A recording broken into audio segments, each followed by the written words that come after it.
Rohan Valecha and Anika Rao seemed like the perfect couple until a routine medical test turned their $2 million wedding into a deadly nightmare.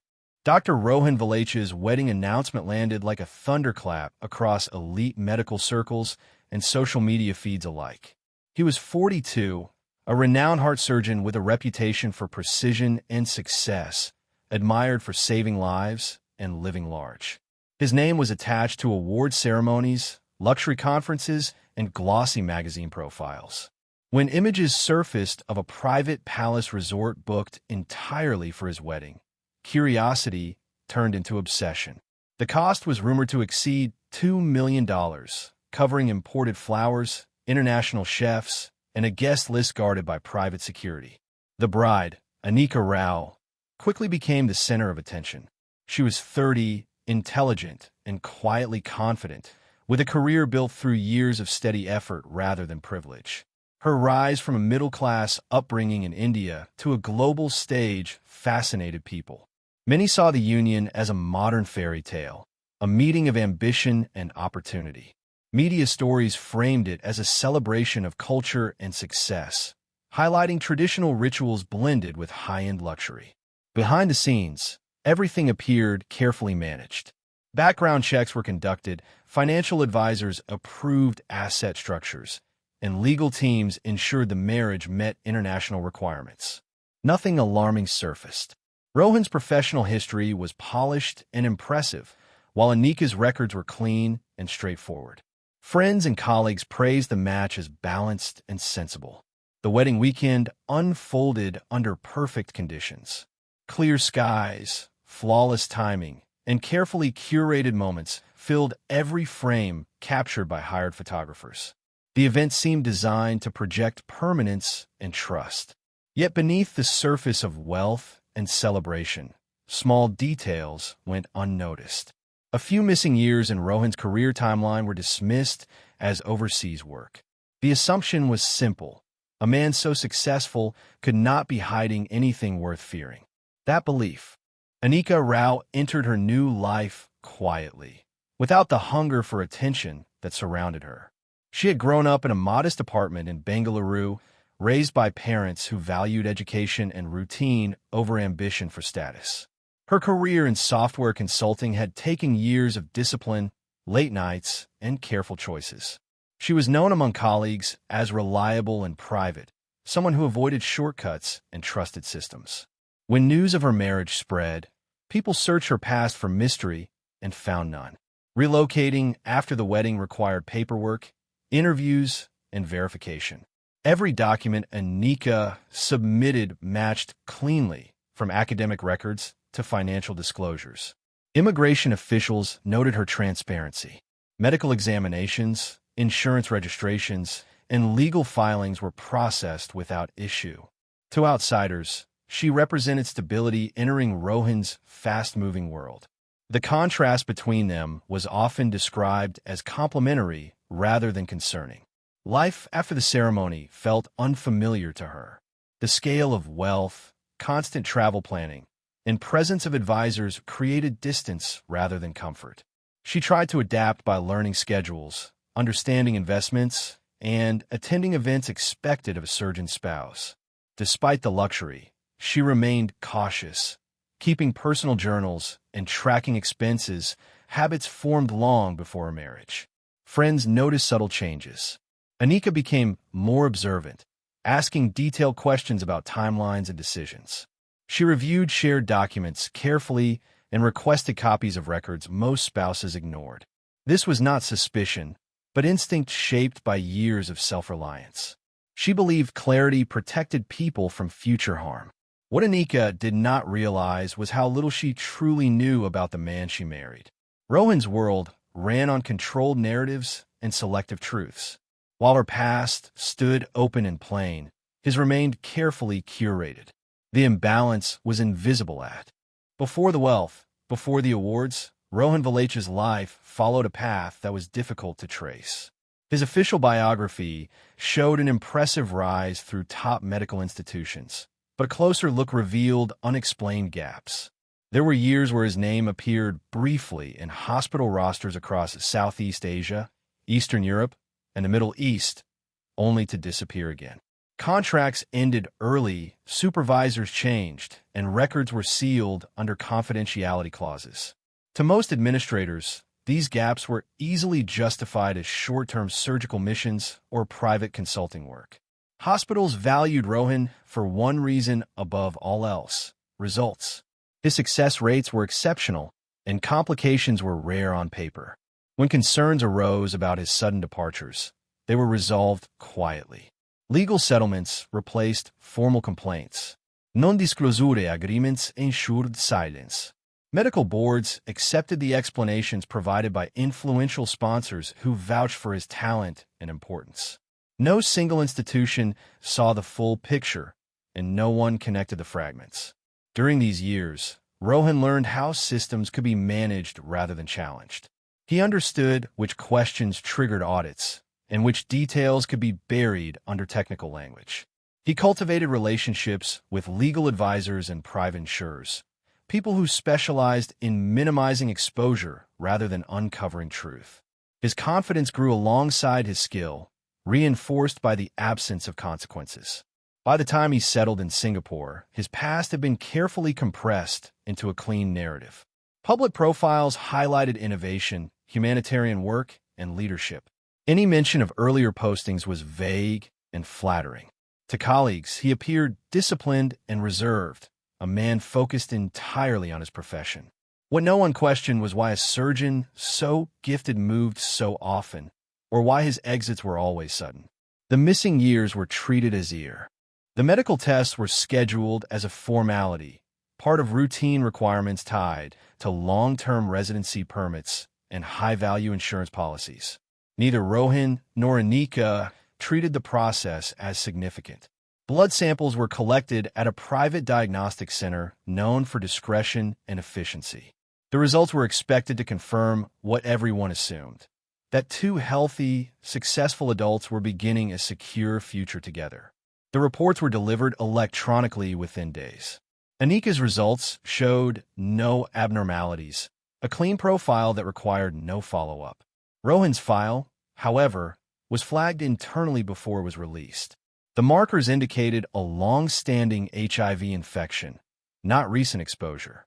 Additional notes suggested treatment history, even though no such history had been declared. The timeline embedded in the data contradicted the short span of their marriage by several years. Because of confidentiality rules, the lab sent notifications separately. Rohan accessed his report first. Digital logs later confirmed repeated downloads of the same file, along with requests for clarifications that were never formally submitted. Instead of authorizing disclosure to his spouse, he requested secondary verification through a different private channel. The result was identical. The implications were immediate and severe. Disclosure would trigger mandatory reporting, review by medical boards, and possible suspension of his surgical privileges. Insurance contracts would be voided. More critically, questions would arise about patient safety and ethical compliance during past procedures. The life Rohan had constructed depended on silence. Meanwhile, Anika sensed a shift without understanding its cause. Appointments were postponed, travel plans altered, and administrative staff instructed to reroute documents away from shared access. What had begun as a routine check quietly transformed into a fault line. The truth existed in digital files, time-stamped. Rohan did not react with panic in ways others might have expected. Instead, his response was controlled and methodical, shaped by years of managing risk. Within hours of receiving the confirmation, he began isolating the information. Access permissions were changed, shared cloud folders reorganized, and administrative staff were instructed to reroute sensitive correspondence through private channels. Nothing outwardly dramatic occurred, yet the structure of his life subtly shifted toward containment. His online activity told a different story. Encrypted searches focused on medical liability, annulment clauses, and international disclosure laws. He reviewed asset protection strategies and cross-border inheritance rules late into the night. Financial advisors were contacted under the pretense of restructuring investments after marriage. Legal consultations were logged, but never formally recorded. Every move suggested preparation rather than shock. At home, the atmosphere changed. Rohan became increasingly unavailable, extending work hours and adding unexpected travel to his schedule. Personal routines were disrupted. Documents that once lay openly on shared desks were locked away. Even daily logistics were delegated through assistants rather than handled directly. The transparency that Anika had assumed came with marriage quietly disappeared. Anika noticed the change, not through confrontation but observation. She tracked inconsistencies the same way she approached complex projects at work, noting patterns rather than emotions. Calendar entries no longer aligned, explanations lacked detail, and decisions were made without consultation. She began requesting copies of paperwork and medical summaries, framing it as routine organization. Some requests were delayed. Others were ignored. What Rohan underestimated was her attention to systems. She recognized when processes were intentionally broken, while he focused on protecting his professional image and financial strew. The financial structure of the marriage had been designed to look efficient rather than controlling. In the weeks after the wedding, advisors presented Anika with documents framed as routine measures for tax optimization and international compliance. Trusts were merged, accounts linked, and assets temporarily pooled to simplify reporting across jurisdictions. The language was technical and reassuring. Nothing appeared unusual on the surface, and the deadlines were presented as urgent but standard. What Anika did not know at the time was how uneven the structure truly was. Most assets flowed through holding companies already tied to Rohan's name. Joint accounts acted as transit points rather than destinations. Gifted funds from the wedding were placed into investment vehicles managed by firms he had long relationships with. The arrangement gave the appearance of shared ownership while quietly preserving control in one direction. As weeks passed, Anika began reviewing statements more closely. She noticed delays in access approvals and limits that had not been mentioned earlier. Requests for independent explanations were redirected to advisors who answered in general terms. The system was complex enough to discourage deeper questioning, relying on trust rather than transparency. Behind the scenes, Rohan accelerated the process. Additional clauses were added to insurance policies and estate plans, triggered by marital status rather than time. Analysts later concluded that if the marriage ended without public dispute, most assets would revert cleanly to him. If medical or legal scrutiny emerged, the structure could shield significant portions from immediate seizure. Anika's instincts grew sharper. She cross-referenced timelines, compared drafts of documents, and archived digital copies outside shared systems. What looked like financial planning began to resemble containment. The imbalance was no longer abstract. It was measurable. The marriage, once presented as a P, the evening unfolded without witnesses, recorded only through fragments of data later pieced together by investigators. Security cameras showed Anika arriving at the hillside villa just after sunset. She entered alone, carrying a small folder and her personal laptop. The house systems registered normal activity at first. Lights switched on, climate controls adjusted, routine movements that suggested nothing unusual. Outside, the surrounding road remained quiet, monitored by private surveillance with limited coverage gaps. Hours passed without outgoing calls or messages from her devices. At some point during the night, the internal medical cabinet was accessed, a detail that initially seemed insignificant. The system logs showed a medication tray removed and returned within minutes. No alarms were triggered. No emergency services were contacted. By morning, the villa appeared undisturbed. Staff arrived as scheduled and discovered Anika unresponsive near the bedroom corridor.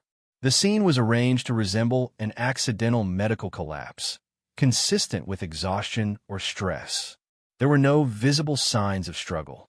Authorities were notified, and initial assessments leaned toward a sudden health event. Given her clean medical history, the conclusion raised quiet questions but no immediate objections. Rohan's absence was quickly noted.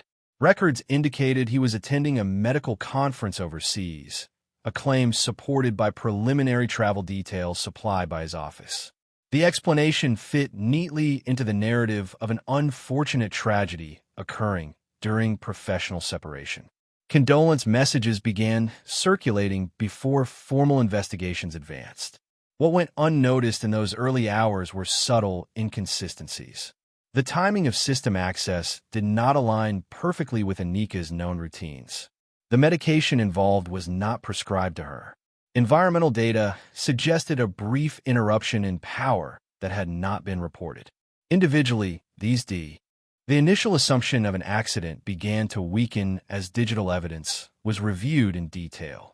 Travel logs showed that Rohan's flight itinerary had been altered hours before departure, placing him back in the city earlier than officially recorded. Airport security footage confirmed his presence, though he never checked in through public terminals. A private transport service had been used instead, one not listed in the original report submitted by his office. Phone metadata added further pressure. While no calls were made, location pings placed his device within a narrow radius of the villa during the same window when the internal systems logged activity. The signal disappeared shortly after, consistent with manual shutdown rather than signal loss. Investigators also discovered that a vehicle registered to one of his shell companies had passed through a nearby toll point late that night. Medical examiners raised concerns after a second review of Anika's body. Trace substances were found that did not match any medication in her records. The compounds were rare, fast-acting, and typically accessed only through specialized hospital supply chains. One of those chains traced back to Rohan's private clinic, where inventory controls were managed internally with minimal oversight. Another detail shifted the case sharply. A private diagnostic center confirmed that Anika had requested a second HIV test days earlier, scheduled independently and paid for in cash. The appointment was never attended. Her personal laptop, recovered from the villa, contained encrypted medical research files and immigration policy documents related to disclosure obligations. The timing suggested she had uncovered something critical and was preparing to act. What had seemed like a closed tragedy reopened into an active investigation. Each system Rohan had relied on for control, travel, finance, medicine, now produced records that refused to align. The story he had constructed began to fracture you. As investigators widened their scope, patterns began to emerge beyond the marriage itself. Records from Rohan's earlier overseas contracts were re-examined under formal authority for the first time. Hospitals that had once closed files quietly were now required to release internal reviews. In 3 separate countries, cases surfaced involving patients and associates who had died under unclear medical circumstances shortly before Rohan's abrupt departures. Each incident had been explained away as natural or procedural risk. None had been revisited. Forensic specialists compared chemical traces from Anika's case with archived samples from those past investigations. The compounds were not identical, but the delivery method showed striking similarities. All involved substances that metabolized quickly and mimicked existing conditions, reducing suspicion during initial examinations. Access to such materials required both medical authority and trust within hospital systems, something Rohan had always possessed. Financial data reinforced the emerging narrative. Shortly after each past incident, settlement payments had been issued through intermediaries connected to the same legal network now advising him. Non-disclosure agreements followed, accompanied by quiet transfers and early contract terminations. The strategy was consistent. Isolate risk, compensate silence, move on. Under pressure, regulatory bodies froze his accounts and seized clinic inventories. Audits revealed discrepancies between ordered and recorded medical supplies, confirming long-term manipulation of inventory logs. The image of a brilliant but ethical surgeon collapsed rapidly. What remained was a calculated operator who had relied on complexity and reputation to avoid scrutiny. By the time formal charges were prepared, the case was no longer centered solely on Anika Rao's death. It had expanded into a broader investigation of systemic abuse hidden behind professional prestige. The unraveling was metho. The arrest of Rohan Valecha marked the final chapter in a story that had begun as glamour and ended in tragedy. Law enforcement charged him with murder, fraud, and multiple counts of medical misconduct. His licenses were revoked internationally, and professional boards removed him from all active registers. Hospitals that once celebrated his skill distanced themselves, citing reputational risk and ethical violations. The $2 million wedding, once a symbol of opulence and love, became a cautionary tale broadcast in headlines and court documents worldwide. The fallout extended far beyond legal consequences. Investigators discovered that Anika Rao's meticulous habits had left behind a trail of evidence that would otherwise have been lost. Her digital files, encrypted journals, and independent inquiries provided the clarity authorities needed to establish timelines and motive.